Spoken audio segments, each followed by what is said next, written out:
Hello and welcome to Roger's Readings on YouTube. Yes, this should have been yesterday's story. My apologies, but we had the boiler being renewed yesterday, so we were a little bit busy. But we are having Discworld on Wednesday instead of Tuesday.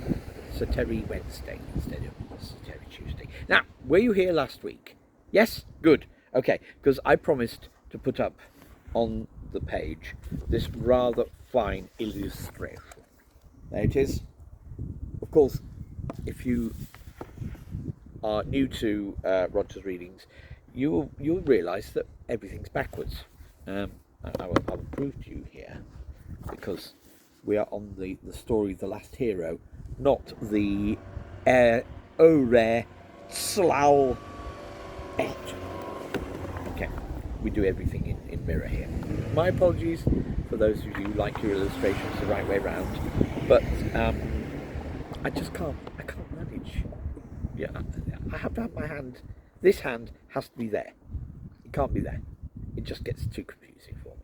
So anyway, we are, as I said, doing Sir Terry Pratchett's The Last Hero from the Discworld.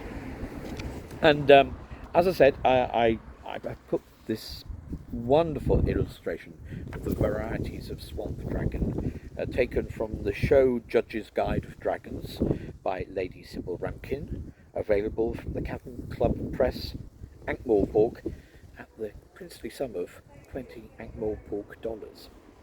Well worth it. And I've also put up the index there.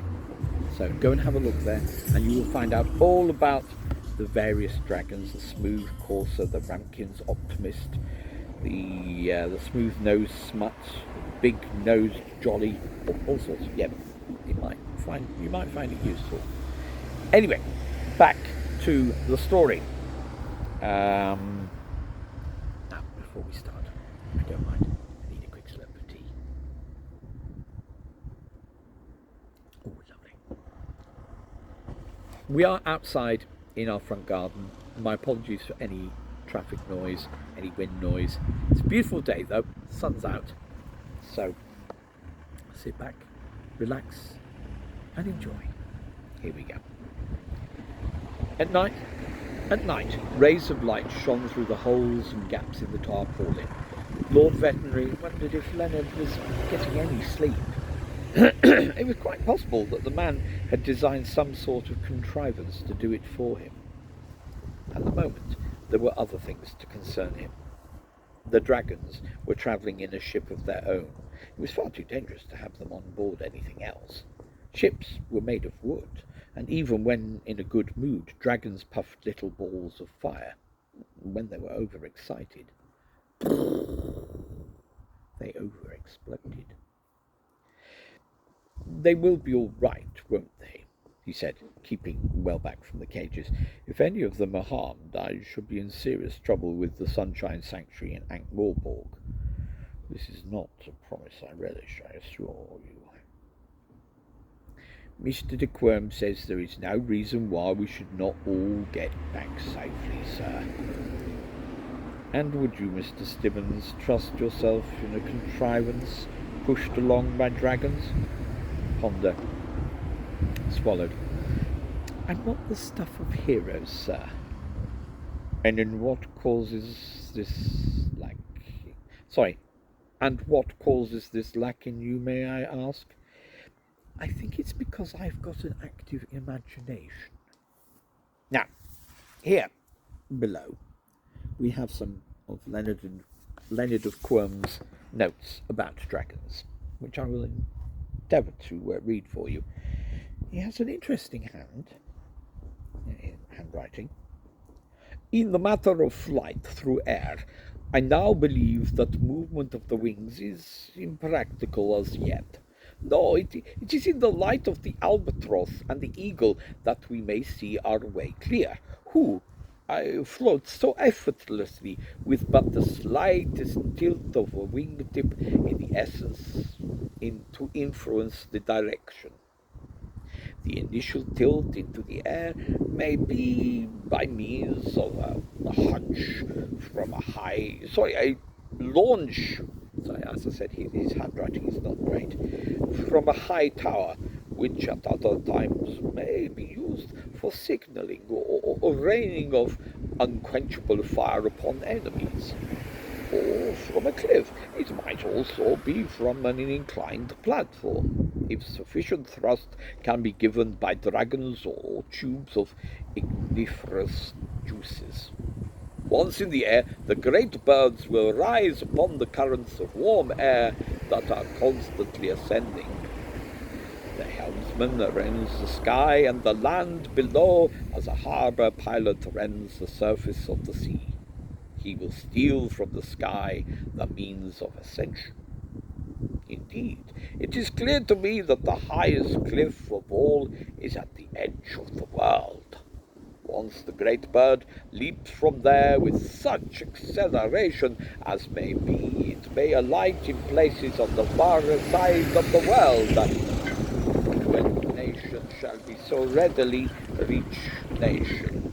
What peace shall ensure? I cannot find my treatise of structure of wings, or Miss Triplet, who dusts my workshop. By you all things are consumed.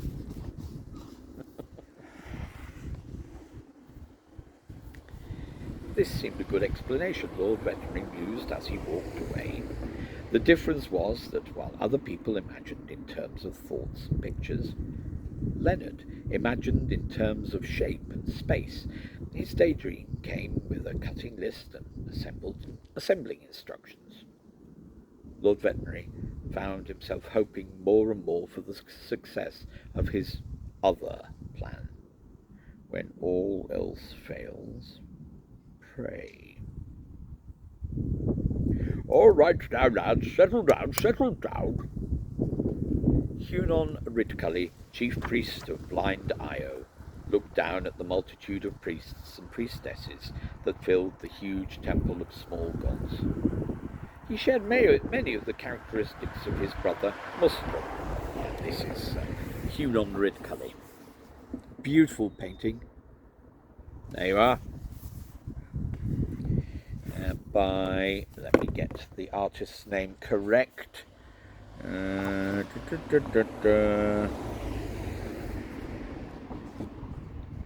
Paul Kidby, not Josh Kirby. Paul Kidby. Josh Kirby did a lot of the earlier illustrations, the earlier book covers, but this is Paul Kidby. Okay. Just make sure I get that right around. Yes, Paul Kidby. Wonderful illustrations. Yes. He shared many of the characteristics of his brother Mustrum. He also saw his job as being essentially one of organiser. There were plenty of people who were good at the actual believing, and he left them to it. It took a lot more than prayer to make sure the laundry got done and buildings were kept in repair. There were so many gods now, at least 2,000. Many were, of course, still very small, but you had to watch them. Gods were very much a fashion thing. Look at Om now. One minute he was a bloodthirsty little deity in some mad hot country, and then suddenly he was one of the top gods. It had all been done by not answering prayers, but doing so in a sort of dynamic way that left open the possibility that one day he might, and then there'd be fireworks. Hunon, who had survived through decades of intense theological dispute by being a mean man and swinging a heavy thurible, I hope that's the right pronunciation, was impressed by this novel technique. And then, of course, you had your newcomers like Aniger, goddess of squashed animals. Who would have thought that better roads and faster carts would have led to that? The gods grew bigger when called upon at need, and enough minds had cried out, "Oh God, what was that I hit?"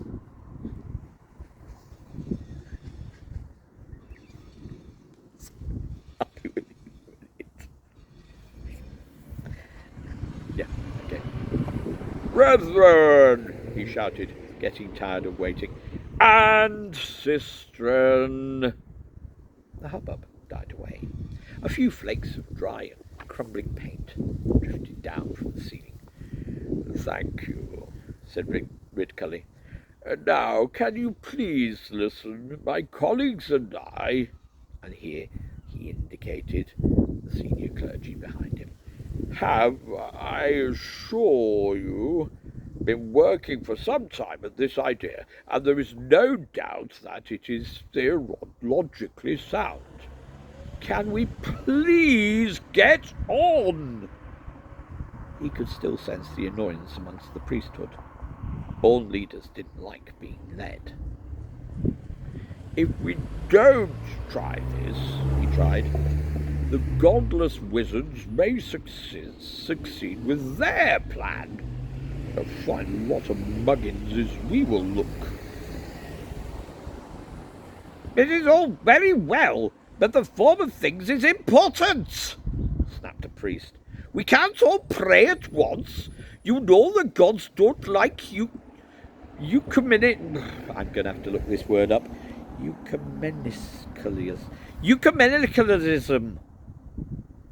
Sorry about that. Ecumenicalism. I'm not very good on new words. Ecumenicalism.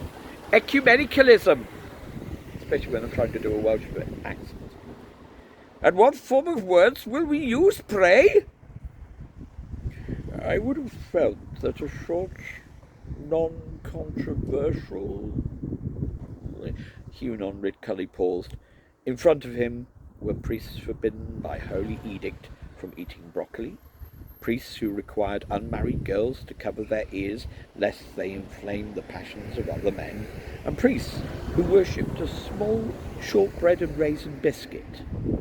Nothing was not controversial. "You see, it does appear that the world is going to end," he said weakly. "Well, some of us have been expecting that for some considerable time. It will be a judgment on mankind for its wickedness." "And broccoli! And short-haired cuts girls are wearing today. Only the biscuits will be saved." Ridcully waved his crozier frantically for silence. "But this isn't the wrath of the gods," he said. "I did tell you. It's the work of a man." "Ah, but he may be the hand of God." "It's Cohen the barbarian," said Ridcully. "Even so, he might..." The speaker in the crowd was nudged by the priest next to him. "Hang on." There was a roar of excited conversation. There were a few temples that hadn't been robbed or despoiled in a long life of adventuring, and the priests soon agreed that no god ever had anything in his hand that looked like Cohen the barbarian. Hunan turned his eyes up to the ceiling with its beautiful but decrepit panorama of gods and heroes. Life must be a lot easier for gods, he decided. Very well, said one of the objectors haughtily. "In that case, I think perhaps we could, in these special circumstances, get around a table just this once." That is a good," Ridcully began. "But of course we will need to give some very serious consideration as to what shape the table is going to be." Ridcully looked blank for a moment. His expression did not change as he leaned down to one of his subdeacons and said, "Scallop, please have someone run along and tell my wife to pack my overnight bag, will you? I think this is going to take a little while."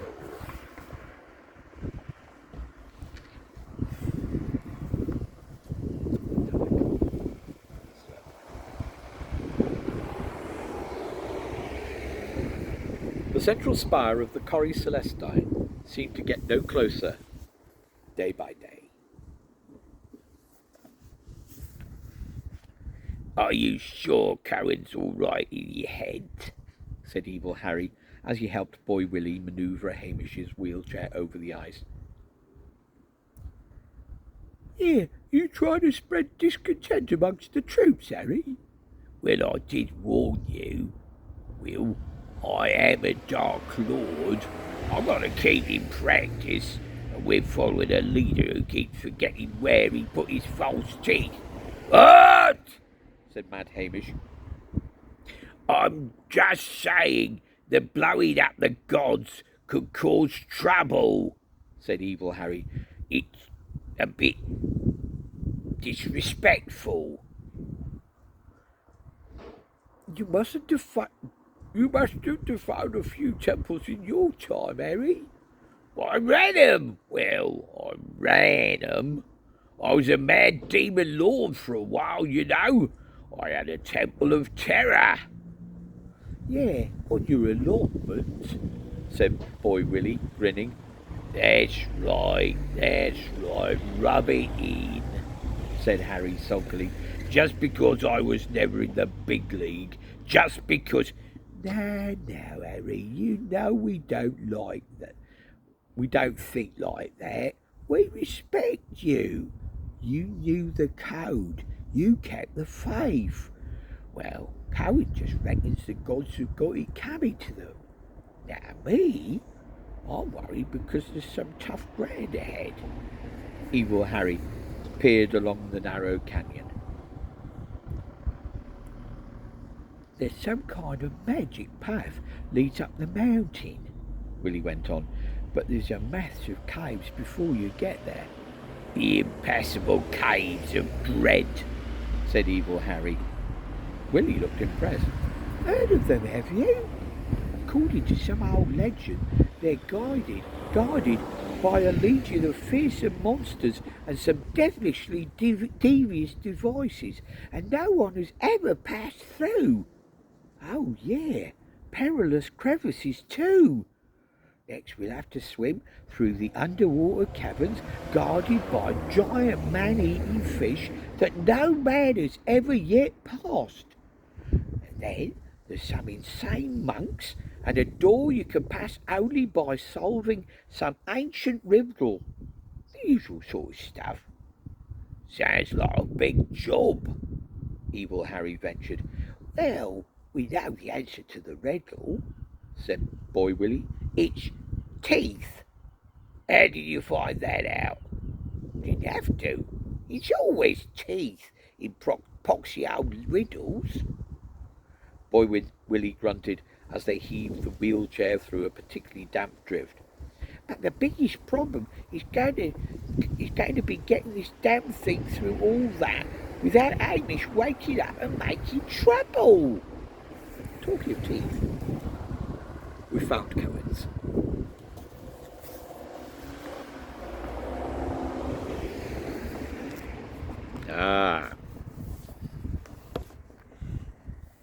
In the study of his dark house on the edge of time, Death looked at the wooden box.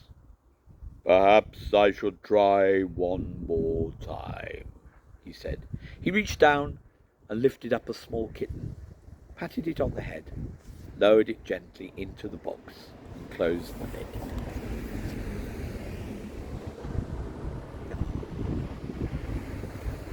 I do like the character of Death. He likes kittens.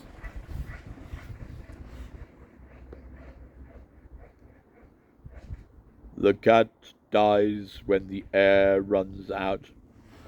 I suppose he might, sir, said Albert, his manservant, but I don't reckon that's the point. If I understand it right, you don't know if the cat's dead or alive until you look at it. Things will come to a pretty pass, Albert, if I did not know whether a thing was dead or alive without having to go and look. The way the theory goes, it's the act of looking that determines if it's alive or dead. Death looked hurt.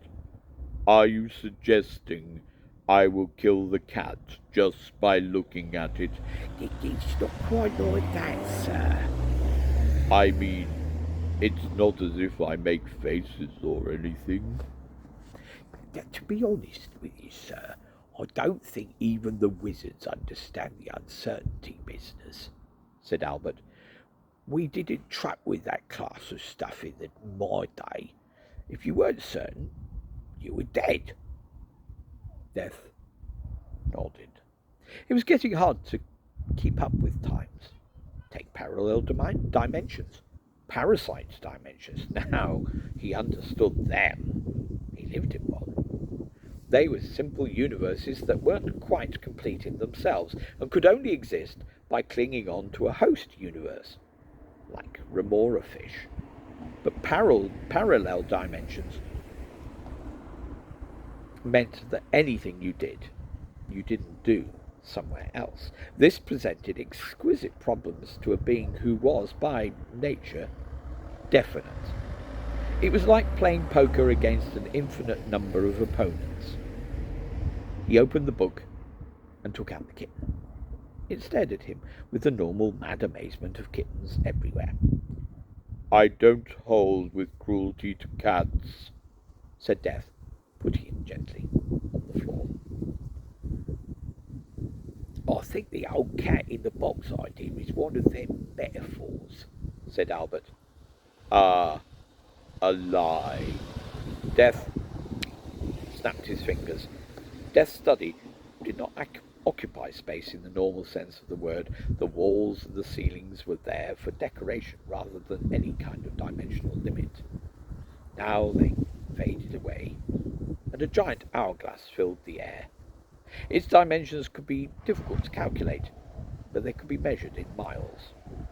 Inside, lightnings crackled against the falling sands. Outside, a giant turtle was engraved upon the glass.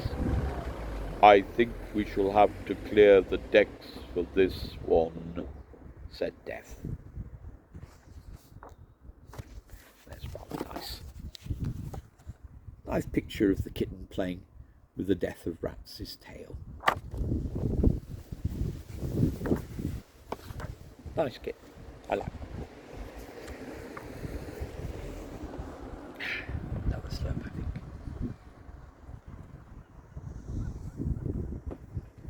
Evil Harry knelt in front of a hastily constructed altar. It consisted mostly of skulls, which were not hard to find in this cruel landscape. And now he prayed. In a long lifetime of being a Dark Lord, even in a small way, he picked up a few contacts with the other planes. On the other planes. They were a sort of gods, he supposed. They had names like Olk Calath, the Soul Sucker. But frankly, the overlap between demons and gods was a bit uncertain at the best of times. Almighty One, he began. Always a safe beginning, and the religious equivalent to whom it may concern. I have to warn you that a bunch of heroes are climbing the mountain to destroy you with return fire. May you strike them down with wrathful lightning, and then look favourably upon thy servant, i.e. Evil Harry, Dread, Male, and maybe left with Mrs. Gibbons, 12 Dolman Views, Pantergirdle, Slamados. Also, if possible, I should like a location with real lava pits if every other evil lord manages to get a dread lava pit, even when they are on 100 feet of bloody alluvial soil. Excuse my Clatchian. This is further discrimination against the small trader. No offence meant. He waited a moment, just in case there was any reply. Sighed, and got rather shakily to his feet. I'm an evil, distrustful Dark Lord, he said. What do they expect? I told them. I warned them. I mean, if it was up to me, where'd I stand as a Dark Lord if I... His eye caught something pink a little way off. He climbed a snow-covered rock for a better look. 2 minutes later, the rest of the horde had joined him and were looking at the scene reflectively, although the minstrel was being sick. Well, there's something you don't often see, said Cohen. What? A man throttled with pink knitting wool, said Caleb. No, I was looking at the other two. Yeah, it's amazing what you can do with a knitting needle, said Cohen. He glanced back at the makeshift altar and grinned. Did you do this, Harry? You said you wanted to be alone. Pink knitting wool, said Evil Harry nervously. Me? And pink knitting wool? Oh, so you suggested it, said Cohen. Well, we ain't got time for this. Let's go and sort out the Caves of Dread. Where's our board? Our bard? Right, so throw it up and get your notebooks out. First man to be cut in half by a concealed blade is a rotten egg, okay? And everyone, try not to wake up Amish, right? The sea was full of cool green light. Captain Carrot sat near the prow, to the astonishment of Rincewind, who'd got out for a gloomy evening walk. He was sewing. It's a band for the mission, said Carrot. See, this is yours. He held it up. But what is it for? Morale. Oh, that stuff, said Rincewind. Well, you've got lots. Leonard doesn't need it, and I've never had any. This is the badge. I rather like it. I think somebody should make patches of those. What does it say? Mortuori nolumus mori. How the fuck is what it means? Oh, right. You will explain in a minute. I know you are being good-humoured about it, but I think it's vital that there is something that holds the crew together, said Carrot, still sewing. Yeah, it's called skin. It's important to keep all of you on the inside of it. Rincewind stared at the badge. He'd never had one before. Well, that was technically a lie. He'd had one that said, Hello, I am 5 today, which was just about the worst possible present to get when you are 6. That birthday had been the rottenest day of his life. It needs an uplifting motto, said Carrot. Wizards know about this sort of thing, don't they? How about Mauritiori Nolumus Mori? It's got the right ring, said Rincewind gloomily. Carrot's lips moved as he passed the sentence. We who are about to die, he said. No, I don't recognise the rest. It's very uplifting, said Rincewind. It's straight from the art. Very well. Many thanks. I'll get to work on it right away, said Carrot. Rincewind sighed. You're finding this exciting, aren't you? He said. You actually are. It will certainly be a challenge to go where no one has gone before, said Carrot. Wrong! We're going to where no one has come back from before. Rincewind hesitated. Well, except me. But I didn't go that far, and you sort of dropped onto the disc again.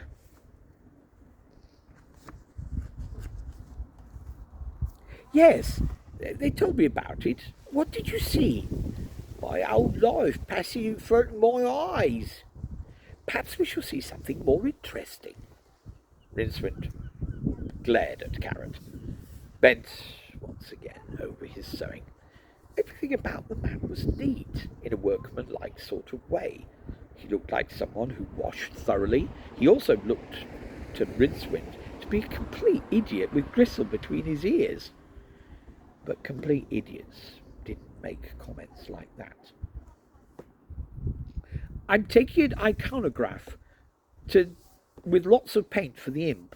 You know, the wizards want us to make all kinds of observations, Carrot went on.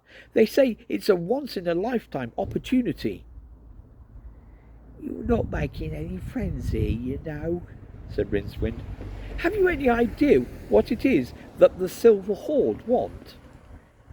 Drink, treasure and women, said Rincewind, but I think they may have eased back on the last one. But didn't they have more or less of that anyway? Rincewind nodded. That was the puzzler. The Horde had it all. They had everything that money could buy, and since there was a lot of money on the counterweight continent, that was everything. It occurred to him that when you'd had everything, all that was left was nothing. The valley was full of cool green light, reflected off the towering ice of the central mountain. It shifted and flowed like water. Into it, grumbling and asking one another to speak up, walked the Silver Horde. Behind them, walking almost double-bent with horror and dread, white-faced, like a man who had gazed upon direful things, came the minstrel. His clothes were torn. One leg of his tights had been ripped off. He was soaking wet, although parts of his clothing were singed. The twanging remains of the lute in his trembling hand had been bitten off. There was a man. Here was a man who had truly seen life, mostly on the point of departure. Not very insane as monks go, said Caleb. More sad than bad. I've known monks that frothed. And some of those monsters were long past their date with the knackermen. That's the truth, said Truckle. Honestly, I felt embarrassed about killing them. They were older than us. Fish were good, said Cohen. Real big buckets. Just as well, really, since we've run out of walruses, said Evil Harry. Wonderful display by your henchmen, Harry, said Cohen. Stupidity wasn't the word for it. Never seen so many people hit themselves over the head with their own swords. Yeah, they were good lads, said Harry. Morons to the end. Cohen grinned at Boy Willie, who was sucking a cut finger. Teeth, he said. It's always teeth, isn't it? No, sorry, teeth, he said. Yes, there is always teeth, isn't it? All right, sometimes it's tongue, said Boy Willie, who turned to the minstrel. Did you get that bit where I cut up that big tarantula? He said. The minstrel raised his head slowly. A lute string, twang, broke. He bleated. The rest of the horde gathered round quickly. There was no sense in letting just one of them get the best verses. Remember to sing about that bit where that fish first swallowed me and I cut my way out from out inside, okay? Wah! Did you get that bit when I killed that big six-armed dancing statue? Wah!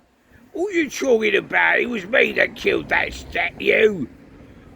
Yeah, well, I claimed him quick, clean in the twain, mate. No one could have survived that. Well, why didn't you just cut his head off? Couldn't, so I'd already done that. Here, he's not writing that down. Why isn't he writing that down? Cohen, you telling me he's got to write them down? Let him be for a while, said Cohen. I reckon the fish disagreed with him. Don't see why, said Truckle. I pulled him out before he'd hardly chewed him. He must have dried out nicely in that corridor. You know, the one with the flames shot up out of the floor unexpectedly. I reckon our board Wasn't expecting flames to shoot out of the floor unexpectedly, said Cohen. Truckle shrugged theatrically. Well, if you're not going to expect unexpected flames, what's the point of going anywhere? Oh dear.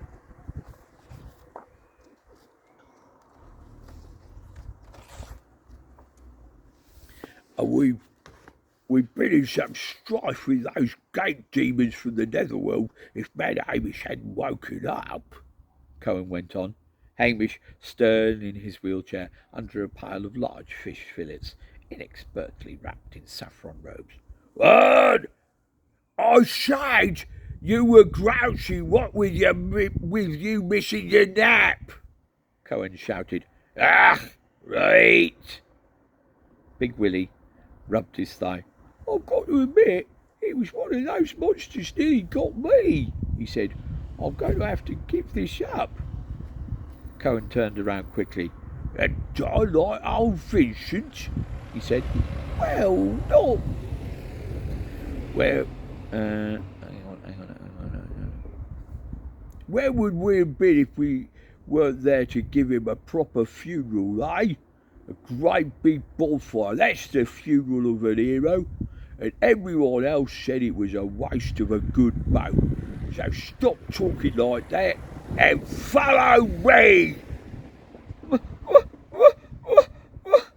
The minstrel sang, and finally the words came out. Mad!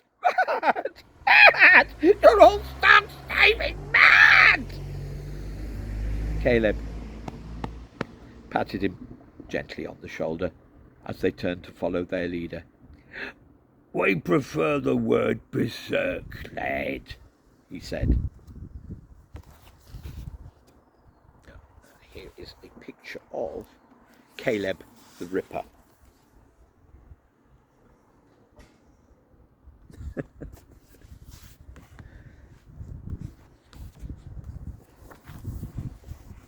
Right. Back to Leonard of Quirm and his dragons. Some observations on Draco vulgaris, the common swamp dragon. There is the picture, which I will put up on the page for you later on. Body shape, lumpy. Scales, almost non-existent. Egg, badly constructed. Dragon rampings. Wings effectively useless except in the glide. Beard and thrips unkempt. Posture low, hopeless. I'm losing my page, sorry about this. Bear with. Here we go. Some things needed testing. I have watched the swamp dragons at the night, Leonard said conversationally as Ponder Stibbons adjusted the static firing mechanism, and it is clear to me that the flame is quite useful to them as a means of propulsion. In a sense, a swamp dragon is a living rocket, a strange creature to have come into a being on a world like ours. I have always thought. I suspect they come from elsewhere. They tend to explode a lot, said Ponder, standing back. The dragon in the steel cage watched him carefully. Bad the diet, said Leonard firmly. Possibly not what they were used to, but I am sure the mixture I have devised is both nourishing and safe, and will have usable effect. But we will go and get behind the sandbags now, sir, said Ponder. Oh, do you really think? Yes, sir. And with his back firmly against the sandbanks, Ponder shut his eyes and pulled the string. In front of the dragon's cage, a mirror swung down just for a moment, and the first reaction to a male swamp dragon on seeing another male is to flame. There was a roar. The two men peered over the barrier and saw a yellow-green lance of fire thundering across the evening sea. 33 seconds, said Ponder, when it finally winked out. He leapt up. The small dragon belched. The flame was more or less gone, but so it was the dampest explosion Ponder had ever experienced. Ah, said Leonard, arising from behind the sandbags and peeling a piece of scaly skin off his head. Nearly there, I think. Just a pinch more charcoal and seaweed extract to prevent the blowback. Ponder removed his hat. What he needed right now, he felt, was a bath. And then another bath. I'm not exactly a rocket wizard, am I? He said, wiping bits of dragon off his face. But an hour later, another flame lanced over the waves, thin and white with a blue core. And this time, the dragon merely smiled. And that, dear friends, is where we should leave it for today. I will leave you with a picture of the Silver Horde in battle. And say thank you very much for being with me today. Till I see you again next time. Stay safe, stay healthy, but above all, stay happy. Tomorrow is Douglas Adams and Doctor Who Day, when we shall be returning to Doctor Who.